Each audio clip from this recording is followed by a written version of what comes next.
So hi and welcome to this Reflect and Renew webinar. I'm Jody Day, the founder of Gateway Women, which is the global friendship and support network for childless, not by choice women. And thank you so much for so many of you for turning up on this holiday day.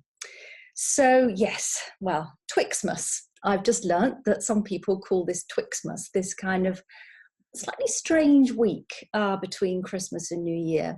And I really was thinking about, in the run up to Christmas, I was noticing that a lot of people were in the sort of childless community who support women like us were putting out blogs and things like that to support women in the run up to Christmas. And I thought, actually, I've often noticed that the week after, when all of the hoo-ha is over and we kind of all collectively let out a sigh of relief that it's done for another year, that often that period, those few days, can be quite difficult. And I've certainly struggled with them in the past myself. And I think if you're also single during that period, it can be that all of your friends and family that are a part of units, they all sort of disappear off into those units. And maybe they go away for a few days to visit, relatives further flung away. Maybe they go away for a few days holiday, or maybe they're in recovery mode and they're not interested in they're not up for anything. And it can be a really lonely time. And also my experience has been that I used to make these really huge plans for all the things I was going to do in that week. I was going to get my taxes done. I was going to declutter this. I was going to get to the bottom of the ironing pile. I was going to put the new zips in my jeans. I was going to finish the academic work. I was going to clear out my inbox. I mean, you name it. I was going to do something in the garden. And yet often I would find that I didn't have the energy or enthusiasm for the fun stuff. And I really didn't have the concentration or the energy for the kind of, boring admin jobs, like sorting out all my receipts to send in for my tax in January and all of that kind of thing. And I came to understand that, I wasn't the only one that was sort of setting myself up for this. And so I often would start the new year feeling a little bit disappointed in myself, that I kind of let myself down in some way. And so, part of my journey of recovering from childlessness has been to become much, much kinder to myself and much more reflective, like, okay, so what's going on here?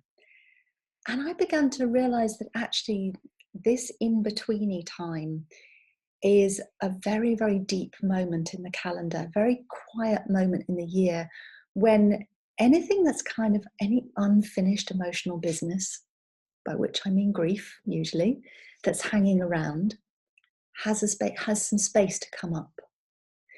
Because grief on the whole waits until we're quiet. Maybe you've had the experience of really looking forward to a long holiday weekend and then grief comes in.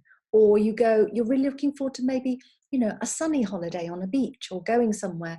And you find that when you're there and you're disconnected from your normal routine, that actually, instead of being thrilled and happy, that actually quite a lot of sadness comes with you. And that is how grief works, is that actually it's patient and it's wise and it waits for us to be quiet enough to hear it. And for me, one of the ways I notice grief is that I feel it in my body. So often before my head's kind of clicked as to what's going on, I've become really familiar with how grief feels in my body. I feel it here, which is a kind of a heaviness in my chest. Some people feel it differently. They feel it more in their tummy, but I feel it very much here in my chest. It's a heaviness. I notice that I'm sighing a lot. Even if it's not a loud sigh, there's that shrugging, sighing feeling. That I'm kind of slightly slouching as I walk when I move around the house, that sometimes I'm a bit kind of not really connected to what's going on. I'll go to do one thing and I'll be halfway through doing it and I'll end up doing something else. And I'm not really present with anything that I'm doing. I'm just sort of not really there and feeling quite grumpy, a little bit sort of like that about life. And then it's like, then I notice the feeling that's like, this is grief. So for me, when I start to feel that bodily signature, that heaviness, that lack of enthusiasm for life, that sense that things have gone a bit black and white rather than in color, is grief. And then it's like, okay, grief, I recognize you're here now. What is it that needs to be let go of? Or rather, what is it that has gone that I need to come to terms with letting go of? Because grief is the emotion that arises when something has irrevocably been lost. But, it is a process. And, childlessness is a process. The grief of childlessness is a process. I mean, I am in a great place now with my childlessness, better than I thought it was possible to get to. And actually, if someone had told me it was possible to feel this good about this, I wouldn't have believed them. But there are still what I call griefy moments.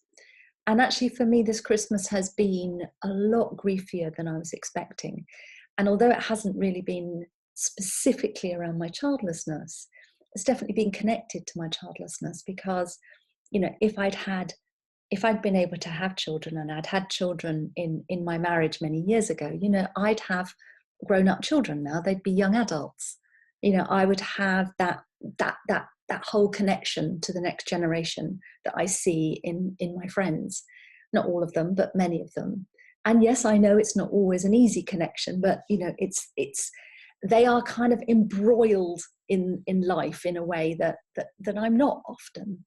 And then a year ago, I moved out of the UK, and I now sort of live in Ireland and in Ibiza with my amazing, wonderful, supportive, lovely new partner, who also doesn't have children. He has grown-up stepchildren. And so my life is kind of quite disconnected from the life I knew, the happy childless life I'd managed to kind of create. Once again, I've moved on to the next stage of my life. And this Christmas felt quite small, quite quiet. I really missed my country, my friends, my family, because when you're living in another culture, this year I've been in Spain, I'm kind of disconnected from the local culture as well. I don't speak very much Spanish and things like that. So I actually felt quite lonely, is too strong a word. I felt quite disconnected from the Christmas that I was seeing on social media and that my friends were having. And that space opened up for me, it opened up in some grief and some sadness that once again, in order to have something new in my life, and this is always the case with change, even change we really, really want involves letting go of something. You can't have the new thing and the old thing. So I've had to let go of the life I knew to embrace this new life. I mean, my partner and I have been together for 2.5 years now. It's, a wonderful, fulfilling, deeply safe, lovely relationship. I'm very happy. But to embrace that, I've had to let go of much of my old life. So this has been where I've been over kind of Christmas and in this liminal period. And liminal is a word that's really important to me, because liminal is this kind of psychotherapeutic word that which means basically in-betweeny places, because I actually love in-betweeny places. And something that's quite interesting is Gateway Women. The title of my originally my blog, and now it's an organization. And sometimes people say to me, like journalists and stuff, why Gateway Women? Why did you call it Gateway Women? And I thought about it because actually it was one of those mad moments when I didn't really name it. It was just like, oh, Gateway. It was like a download. I just knew what it was called, and it's Gateway Women. Okay, blog. Off I went on my blog.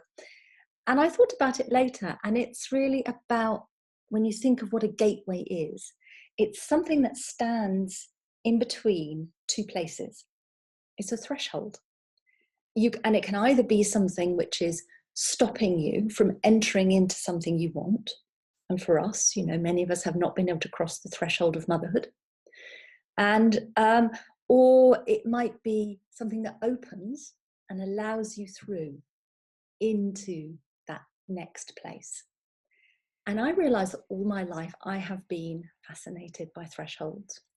even to the sense that when I used to travel quite a lot. I've done a lot of traveling in sort of in Asia and places like that, and tramping around old temples. I was always taking different versions of the same photograph, and these photographs were, I'd be inside some dark temple, and I would take a photograph of a kind of a hole in the wall, a stone place with light coming through it.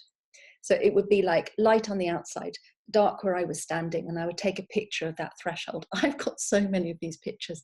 I love the symbolism of those thresholds. And in my work, I'm interested in my psychotherapeutic training is specializes in working with children and adolescents as well as with adults. And I have loved working with adolescents as in schools as a therapist, because I love that they are at a threshold. I think that becoming a mother is a massive threshold. I think not becoming a mother is a massive threshold. Menopause, aging, death, all of the really big juicy transitions and taboos that we're not meant to talk about, that has always been where I'm really interested in. And I think as I get older, I'm sort of more and more interested at the moment, because it's the threshold that I'm crossing, is the crossing from being a sort of a middle-aged woman into being a young elder. I'm going to be 55 next summer. It feels like really, really significant to me that I'm halfway through my 50s.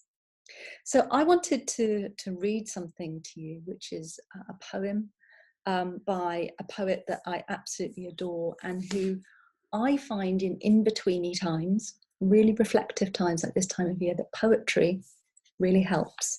And it has always been a great help to me, both writing it and reading it, whilst I've been processing, understanding what my childlessness means to me. So this is a poem by Mary Oliver, one of my favourite poems. By the way, do feel free to pop something in the chat box.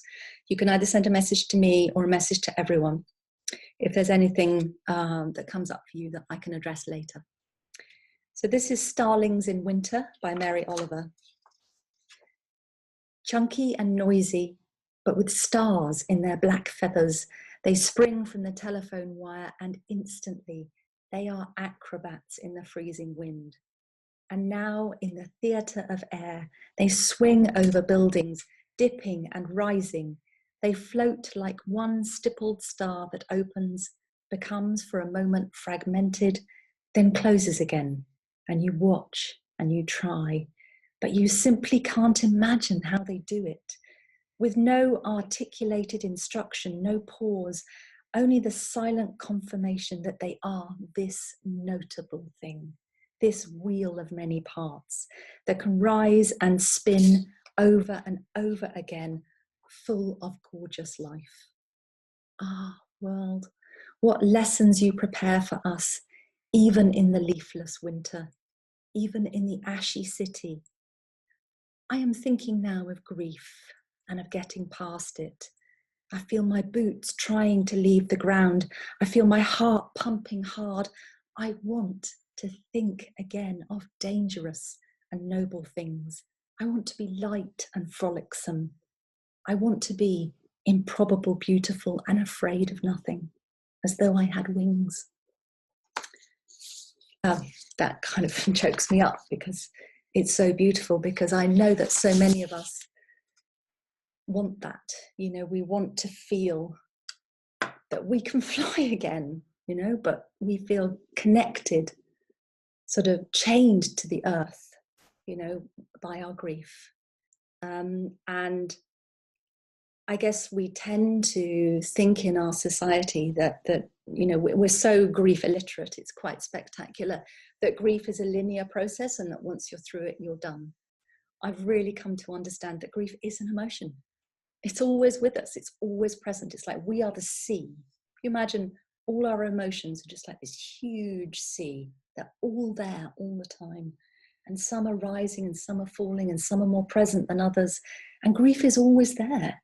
It's part of the mix of what it means to be human. It's not an event. It's always with us. It's always letting us know that something is leaving, something is making space, something is passing. and that grief comes into those spaces. So I did say that what I would talk about on the webinar, and I can't read the chat without my glasses on.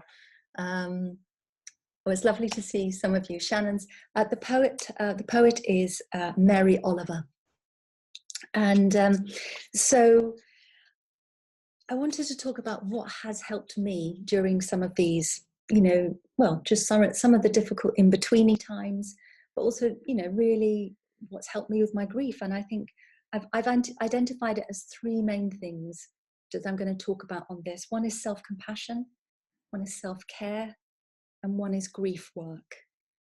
And I wanted to read you a little bit from my book about that. So here we are. This is my book, Living the Life Unexpected, 12 Weeks to Your Plan B for a Meaningful, Fulfilling Future Without Children. So if you wanted to read along, or you're watching the webinar, it's on page 240, and it's called Nurturing the Mother Within. For those of us who wanted to be mothers, but for whom it didn't work out, it's important to recognize that our desire to give, to nurture, needs an outlet in our lives. If we don't have an outlet for that feeling, it may become stuck energy, and may even be what fuels some of the psychodramas we have going on with our inner bitch. By the way, I talk about the inner bitch earlier in the chapter. It can be hard to know what to do with our nurturing drive, particularly if we don't have a partner, and may therefore also be starved of touch and intimate connection. Many of us have pets, and this helps a lot, but then some of us deny ourselves that pleasure for fear of becoming the stereotypical childless woman with a cat or a dog, whilst others are unable to have a pet for any number of reasons, even though they long to. And then some of us, of course, really aren't that fussed about pets.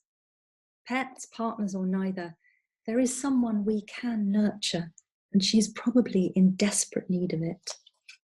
And that's ourselves. Oh yes, I felt you pull back from the page. Stay with me.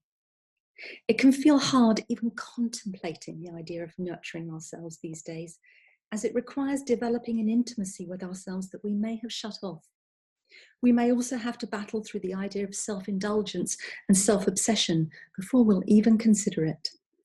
However, for a moment, imagine you were a mother taking care of your child. Would that have felt self-indulgent, or would it have been loving and thoughtful? Self-care is a real stumbling block for an enormous number of women, mothers too.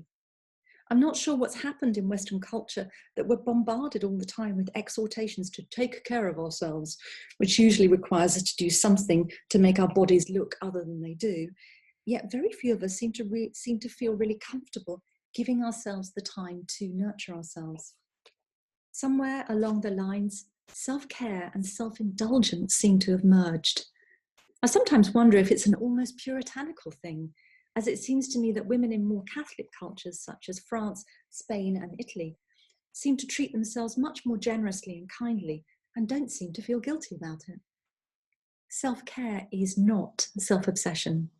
Self-care is not selfishness. Self-care is not self-indulgence. Self-care is self-respect. For me, I've come to understand that self-compassion, self-care, and grief work all form together the absolute bedrock of my recovery from childlessness. And I suspect that as they continue to develop into my new way of being in the world, I will experience a continuing improvement in my sense of internal peace and well-being.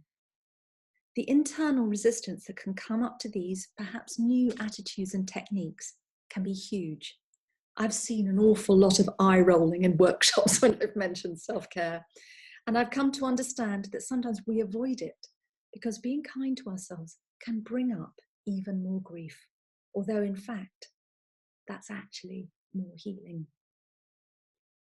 And just so you know, this section in my book, which is in chapter 9, then goes on to this thing called the feel-good menu, which starts here, which is 4 pages, and it's 4 pages of things to do for self-care, because often it can be like, well, what is self-care? And I've divided it into, the heart course, the head course, the body course, and the source course. Source is kind of my word for spirit. So it's just, it's just an idea of different things you can do to take care of yourself in a nurturing way. And this time of year is a really good time of year to to really explore what self-care means for you. And I think for many of us, so that's self-care, self-compassion. This is huge as well. There's another section actually earlier in chapter 9 which talks about self-compassion, which is very much about learning to, in the simplest sense, really improve our internal dialogue. So that's about, I call it house training the inner bitch. So it's actually learning to speak to ourselves internally, that internal voice that's always going off, actually making that voice a kind voice, speaking to ourselves as we would a friend. I mean, when I first started recognizing how incredibly mean my internal voice was, and I do talk about this in the book, it's an exercise I teach on my programs as well, is actually start saying it out loud. You will be so shocked by the stuff you say. It kind of stops you in your tracks when you realize that you would never, ever speak to anyone else like that, but you consider that it's acceptable to basically abuse yourself and bully yourself. And then you actually wonder why you feel like shit because you're actually bullying yourself. So it's, self-compassion, step one of self-compassion is changing our self-talk. Self-care is working out what self-care means to us. And, it's not necessarily a scented candle and a bubble bath. It really isn't. It's a much more in-depth thing. And there's a wonderful book, I really recommend it, which is called An Invitation to Self-Care by Tracy Cleantis, who's a colleague of mine, who's also a psychotherapist, who's also a childless woman. An Invitation to Self-Care. If you really want to explore self-care, after you've read about it a bit in my book, do read Tracy's book. So then we come on to grief work. Well, what the hell is grief work? It sounds like a phrase. It's like, well, how do I do my grief work? And actually, at the end of the Reignite Weekend workshop, I kind of hand out a sheet on what is grief work, but it is adapted from something in my book. And a grief work is really whatever you need to support yourself in your grieving process, as opposed trying to get in the way of it or avoid it, deny it, silence it. Some of the ways many of us silence it is being busy, which is why this time of year can be very challenging, because we don't have the distractions and routines that normally kind of, keep it down. Many childless women I know overwork. It's a really safe place to put our time and our identity. No one gives us a hard time about it, particularly if you're single. But actually, it's also a way of avoiding grief. And, other kind of, habits that can become, really detrimental, like, drinking too much, eating too much, working too much, exercising too much social media, too much television, whatever it is we're doing to avoid being present with our grief. So grief work is really the opposite of that. And I actually did a great webinar. I think I did 2 webinars this year on grief, which I really would recommend that you go to. If you go to my website, gateway-women.com, click on videos and podcasts, and you'll find there's a lot of things there that I've done this year where I go really deeply into the grieving process.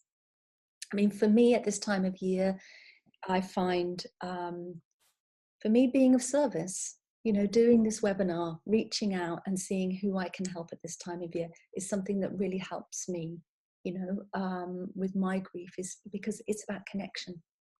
Connecting with other women like me really helps me as well as helping you. I hope. I find spending time in nature is very healing for me.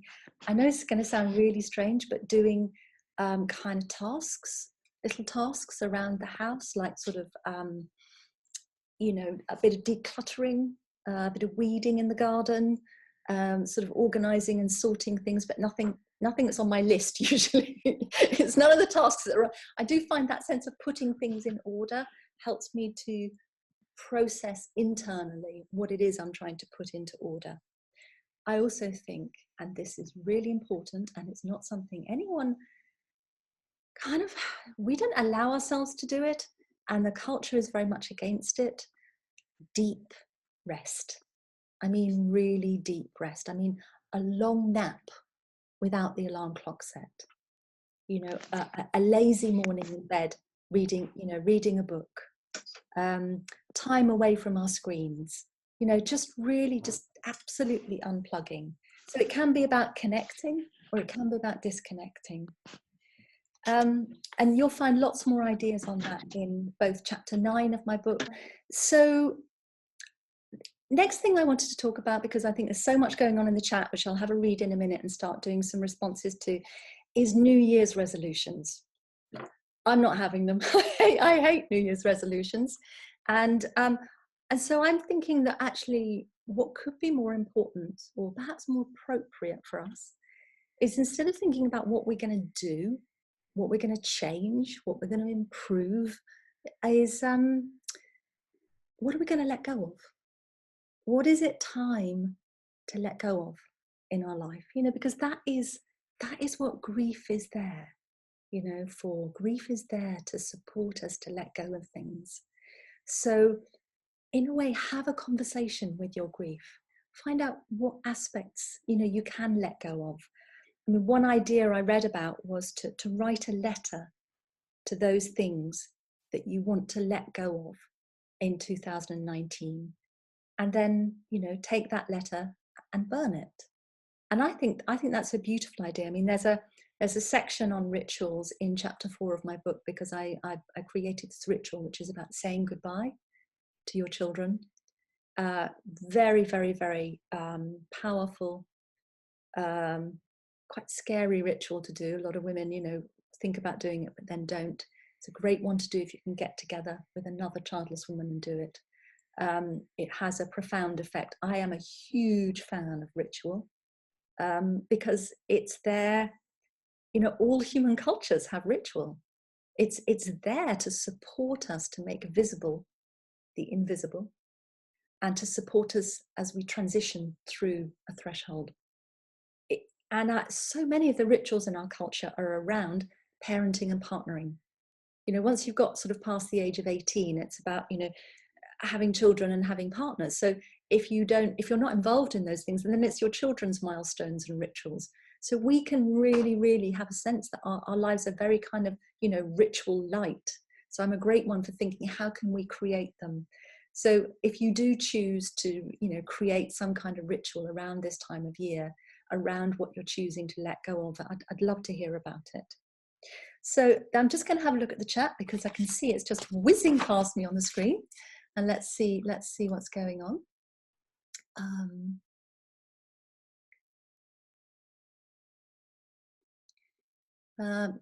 It's lovely to have you here, Erica, and I'm sorry about your mum, and I can imagine it's been a very difficult Christmas for you.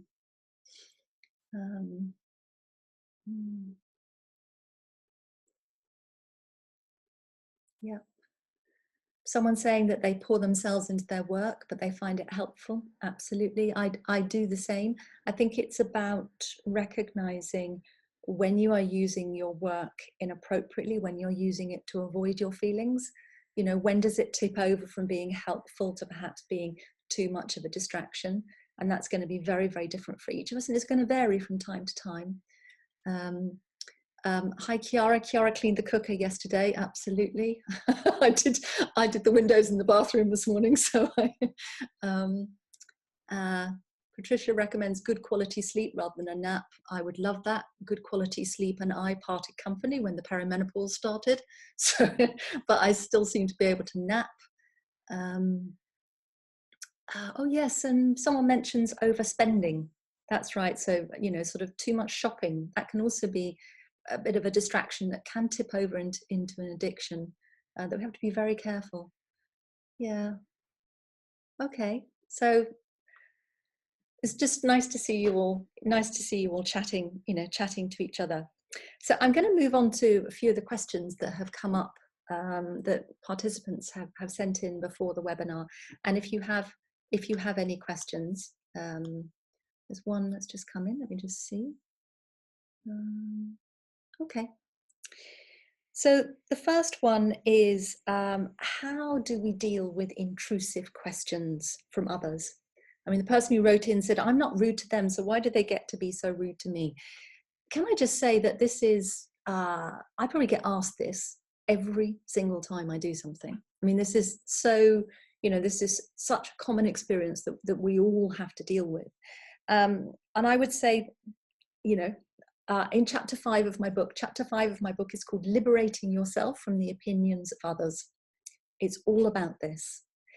And I think probably the best thing you can do is to develop a series of answers to these questions. Now, quite interestingly, my kind of answers have changed over time.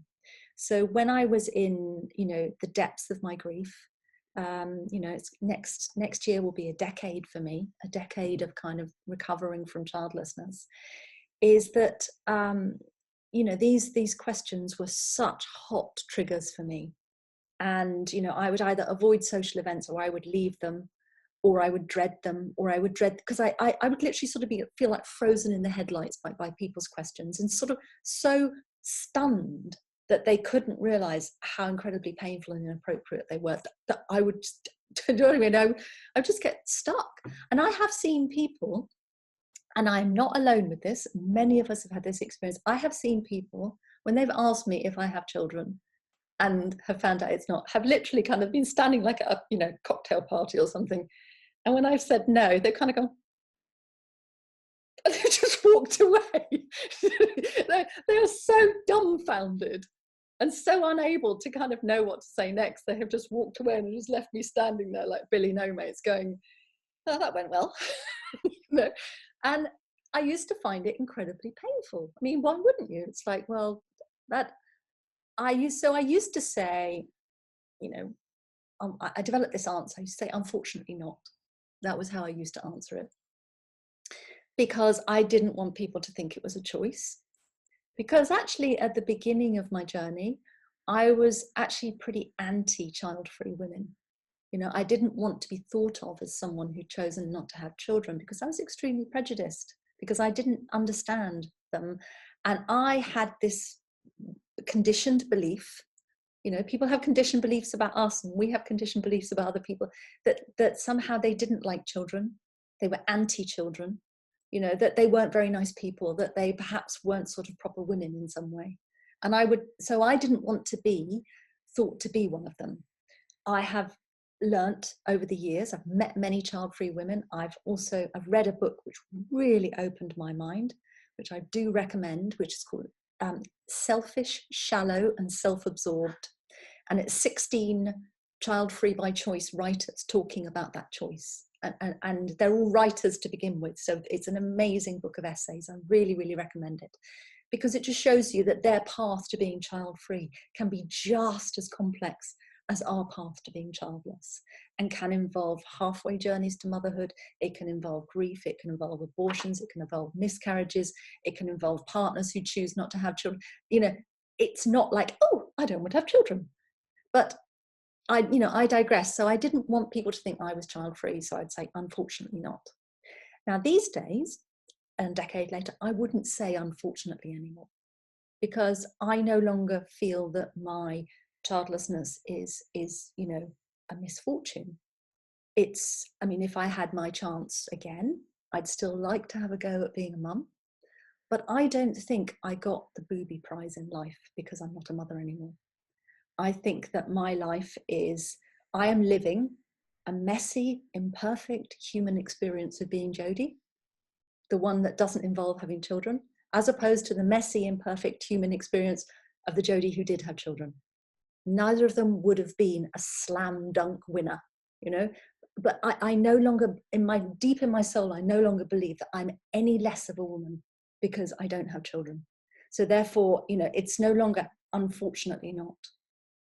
I'm more likely, if someone asks me, to go just to say kind of no, but in that kind of unremarkable way, which is, is this the way to the bathroom? No. It's like, no. And something really interesting is that now that I am actually really at peace with my childlessness, people don't ask me anymore. I've met a lot of new people in the last couple of years because of, being with a new partner, and hardly anyone's asked me. Very interesting. I just don't think it's quite such a hot, I don't think I'm radiating something anymore. But when you are grieving and when you are really feeling the stigma of the social identity of childlessness, you know, that somehow there's something wrong with you as a woman, it is a really hard question, which is why I recommend, you know, using the exercise in my book to work through all of the different kinds of answers, because it's really handy to have a kind of jokey answer, a serious answer. You know, like a jokey answer might be, for example, oh, do you have kids? Just, I don't think so. You know, and people will just kind of realize, and, you know, if there's a moment, sometimes humor can be so helpful sometimes. I mean, sometimes it can be, I've heard women say things like, actually, it's kind of a bit of a tragic story and you don't really want to hear that now, you know, or something like that. And people are like, oh, you know, you've given them an opportunity to laugh at the thing they've stumbled into, but you haven't actually denied your reality. So there's lots of ways of handling these, you know, and I do think that, considering that, you know, 1 in 4 or 1 in 5 women is now reaching midlife without having had children, possibly 90% of those, 90% of those, not by choice. I think that perhaps we are going to see more sensitivity, not in our generation, but I do believe in the next generation. I have to say, those much maligned millennials, I mean, my kids would have been millennials, they do seem to be a lot more sensitive. So I'm hopeful that they might be, you know, more sensitive around this. And perhaps, you know, much as, I mean, you know, the older generation, you know, people in their 80s that I know are you know, many of them are incredibly racist. And it shocks me. And, you know, my generation, thankfully, is a little bit more self-aware, and, you know, and hopefully has done some, you know, our own racism, you know, anti-racism work around our white privilege, speaking for myself, and are just a little bit more clued up as into those attitudes. I really, really hope that the next generation is more clued up about pronatalism and the privilege that comes with being a parent. So chat screen going crazy again. So so this is mostly people asking about questions. Yeah, okay. So I can see there's a big chat going on, and so the next question I was asked beforehand is, this was from someone who watched my TED talk, and if you haven't seen my TED talk, there's a link to it on the front of the Gateway Women website, and it's called The Lost Tribe of Childless Women. And in that, I kind of really, it's almost like I introduced us to people who aren't us and said, this is what it's like to be us. And someone wrote in and said that she'd watched it, and she got her partner to watch it and her mum to watch it, and they'd really learnt a lot. But what her mum said to her was that her mum didn't really know what to say. And her mum said, you know, are there any resources out there to kind of help us know what to do? And this is, you know, this is really interesting, because I would say that, number one, you know, get them to read chapters 1 to 5 of my book if they're up to it. There's also, as I said earlier, we are an incredibly grief illiterate society, but there is someone who's doing amazing work around helping people understand what it's like to be in grief and how to support people who are in grief. And her name is Megan Devine. She's written a book called It's Okay That You're Not Okay. I really, really recommend it to anyone who is grieving, who has grieved, or knows someone who is grieving. And that basically will be all of us at some point in our life. And Megan has done this really amazing little short animated video, which is how to support a friend in grief. And I will link to that when I do the recording of this webinar and put it out. I'll put a link to it at the end. Also, I'm going to be recording a series of short videos in 2019. I've decided to do a series of short 2-minute, maybe 3-minute maximum videos for social media, because no one seems to have the attention span for much more than that, and on lots of different topics. And I'm going to do one on basically how to support, you know, how to support your childless friend with her grief. And then the final question I was sent in beforehand, before I open up the webinar to any other questions, is how do we navigate our identity as childless women as we age? Well, number one, watch this space, because that's, you know, that's the space that I'm moving into. couple of things I would recommend. Get involved with AWOC. Now, AWOC is a UK organisation that I was very much a part of at the beginning, and that's AWOC.org, which stands for Aging Without Children. And this is like the only organisation in the world that is looking into campaigning and supporting adults aging without children. So that includes those who are without children in their life for any reason. You know, they couldn't have children, they chose not to have children, their children have died, their children live on the other side of the world, their children have adult care needs of their own, they're estranged. There's so many ways you can arrive in adult life without adult children around, able to kind of run interference with you with the modern world, because it's not about necessarily about sort of intimate care. It's about fixing your skybox, it's sorting out your online banking, it's doing your shopping, it's helping you out. You know, those are the things that adult children do for their parents that we're going to have to find resourceful, intelligent ways to do ourselves. And the other thing is the identity piece, and that's something I'm fascinated by, because for me, the menopause, I've had a really shocking menopause, and it's still, you know, it's still giving me a lot of trouble. I had a really easy puberty. You know, I didn't have any spots. It wasn't particularly difficult, anything like that. Never had particularly difficult periods. I mean, I had infertility, but, you know, it wasn't endometriosis. But oh my goodness, the menopause has decided to catch up with me. And, you know, apparently 25% of women have no symptoms with the menopause. I don't know. I think I had theirs. I think I've had pretty much all of them. This year I've been dealing with, you know, really massive hair loss and all kinds of things. It's been really, really tough. So for me, that, you know, the physical process of menopause, which is preparing me to become, you know, an older woman, has made me so aware that, you know, even though I'm quite young looking for my age, you know, I'm just for no, you know, nothing to do with me. I inherited, you know, really good skin from my mum. It's like, I can't fake it. I have to sort of face up to the fact that there are massive physiological changes going on in my body. And just as at puberty, those physiological changes are also part of the psychological changes of becoming a young adult. The physiological changes we go through at the menopause are part of the process of preparing us to become elders. But how do we become elders when, as childless women, you know, as women, the only respected status as an older woman is a grandmother? You know, where is the space for us in that, when we have no archetypes or role models for kind of, you know, even the wise woman? You know, where has she gone, the healer? So I think this will probably be the focus of, you know, much of my work for the next 10 years, because I tend to write about what I'm going through, you know, because no one else has written the books or done the work for me to follow. You know, I wrote my book and I created Gateway Women to help, you know, women who were going through what I was going through.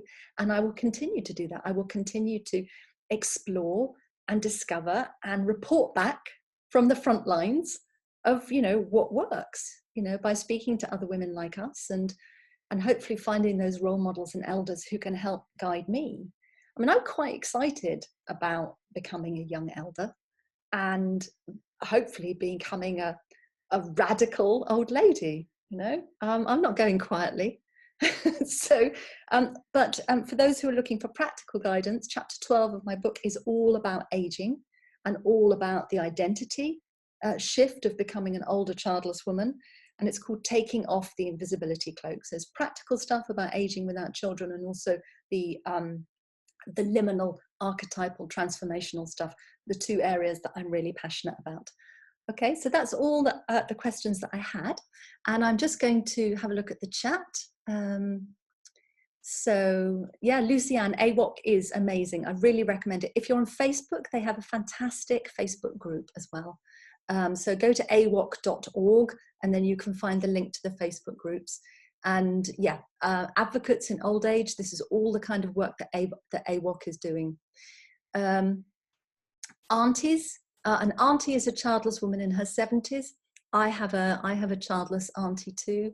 It's interesting because I was very close to that uncle and aunt when I was a little girl, and they treated me differently to other uncles and aunts, and I never understood why. And actually, it wasn't until I became a childless woman I realized that the quality of attention that they paid me as when I was a little girl, the reason is because they didn't have children of their own, and they saw me, and in a way that my other uncles and aunts that were wrapped up in, you know, bringing up my cousins never really saw me. They would buy me gifts, you know, not big expensive, but gifts that meant that they really saw me, and I've never forgotten that. And actually, I asked that uncle to give me away when I got married at 26. I asked him to give me away, and it was only later when I became a childless woman myself. I imagine how hard that must have been to for my aunt to watch her husband give me away in church when, you know, she never had a daughter. Um, but so yeah, menopause and infertility. Sadly, it seems our society does not recognize the power of the older woman. I can hardly keep up. This is scrolling. Well, let me just say not yet. And the word is pronatalism.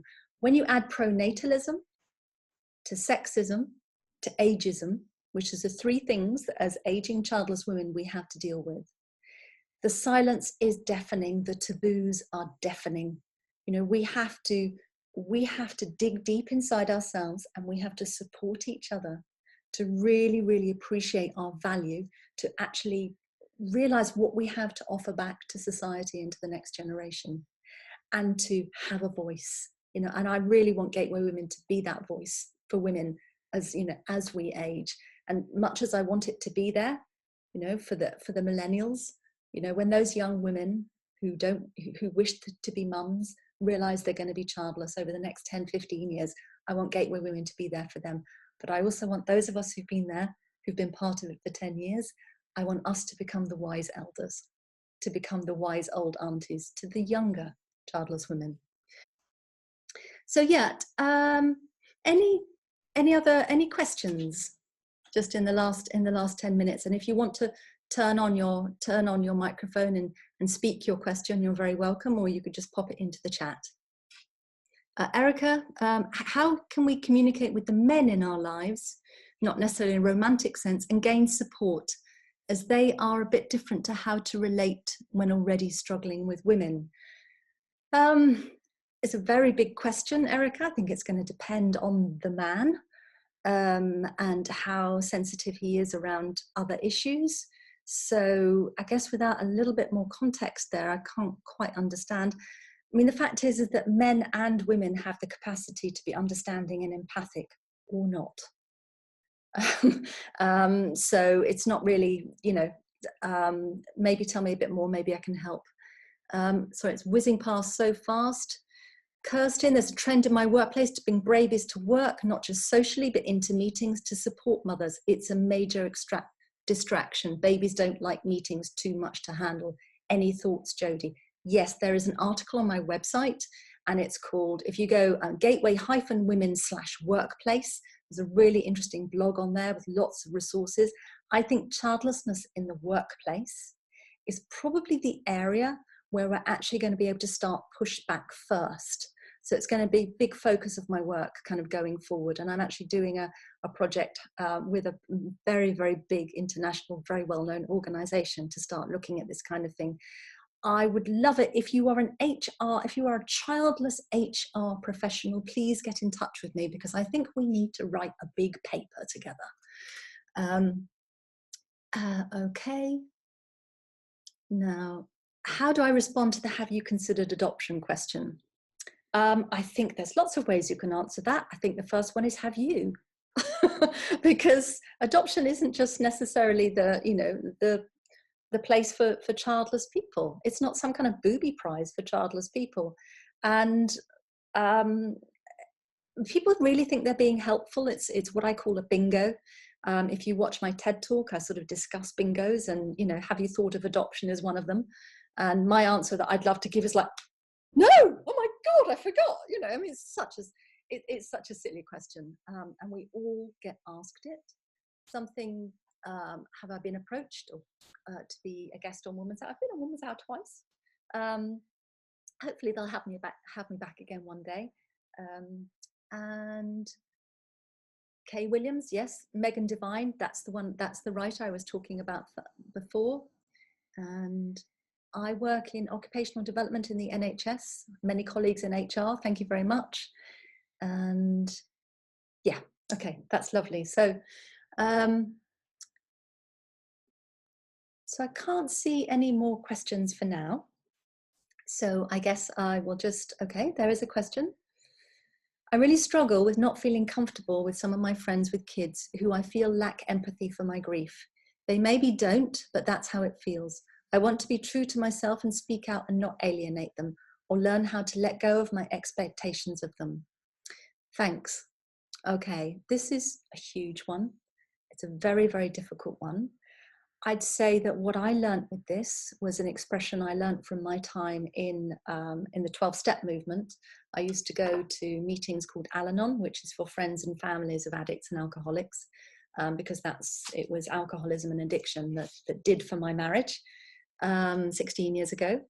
And there was a great expression I learned, which is, don't go to the hardware store for milk.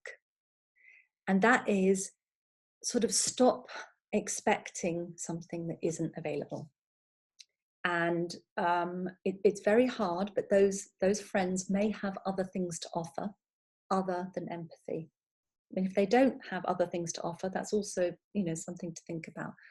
I'd say friendships is one of the areas of grief around childlessness that we don't talk enough about publicly. Certainly when I was interviewed, the very first interview I did, like big thing I did for Gateway Women, I was interviewed in The Guardian back in 2012, and I talked about a difficult time I'd had at a party with friends. And it was not in any way a criticism of my friends. I just said what it was like for me to be there and be the only childless person. I lost several friends for that, you know, for speaking out about what it was like to be me. I had expected perhaps more empathy. Actually, I got more alienation. It is an extremely difficult thing to talk about. For me, I kind of distanced myself from a lot of my friends because I couldn't cope, because my grief was too intense. When I started to meet other childless women through Gateway Women, I realized that if I got my need for belonging, understanding, empathy, and connection met with childless women, that meant that when I went into those friendships where it wasn't available, but there was something else of value there, but that wasn't available, I stopped looking for it. I stopped feeling hard done by that I wasn't getting it. I understood that they didn't have it to give.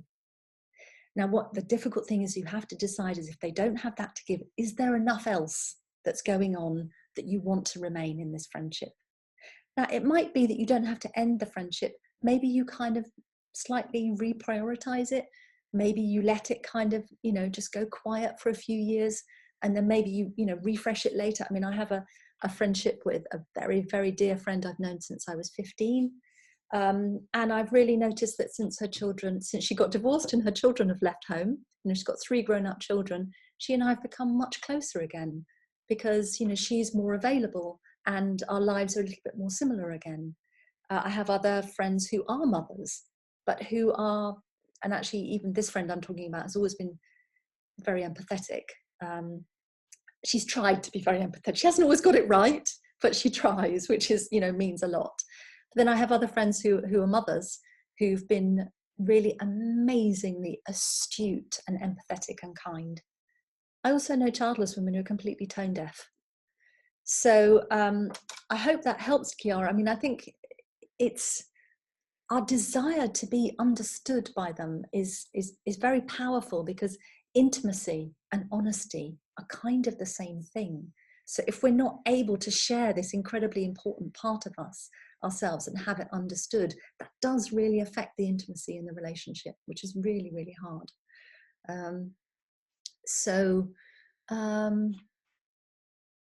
I'm just seeing that the questions coming through.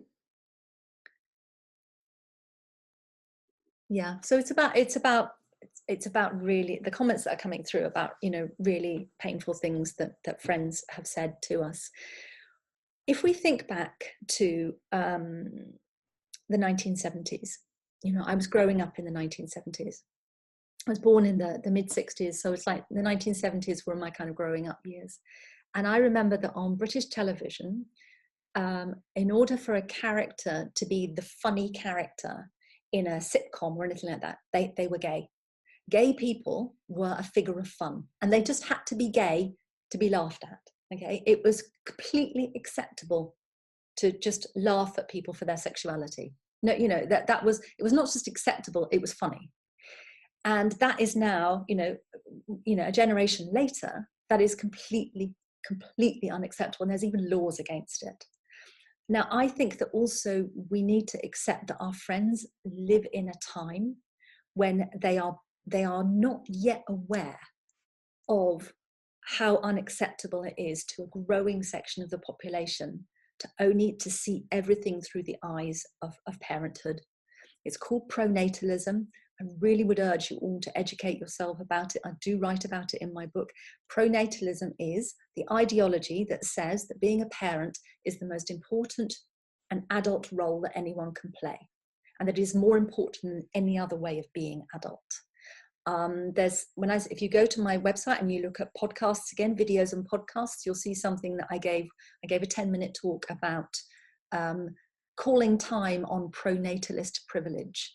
And I think that rather like, racism and sexism and ageism, pronatalism is one of those pernicious ways of othering people that we really, really need to kind of change in our society.